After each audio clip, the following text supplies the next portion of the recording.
La primera la vaig anar dominant tota la carrera, menys a l'última volta, que vaig empatar amb la que va quedar primera i vaig quedar segona. I a Itàlia sí que vaig guanyar. I llavors a Bèlgica també vaig guanyar i a França vaig quedar segona.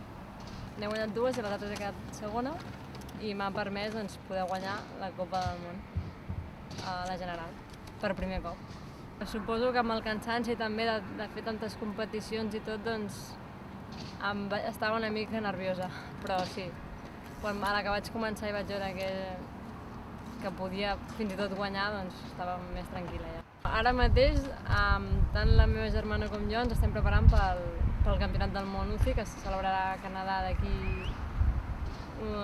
2 setmanes, més o menys, i bueno, doncs aquí anirem a per totes, perquè ens juguem una sola prova, el Campionat del Món, i hem de fer el millor que puguem. Em falta l'europeu de UCI, que el té la meva germana, que va guanyar 2 cops, i bueno, aquest aviam si l'any que ve podem aconseguir.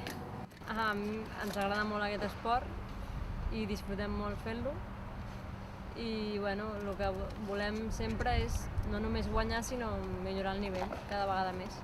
I també ajuda molt si tens un entrenador com el César Cañas, que és 11 vegades campió del món i en sap molt i ens ajuda molt.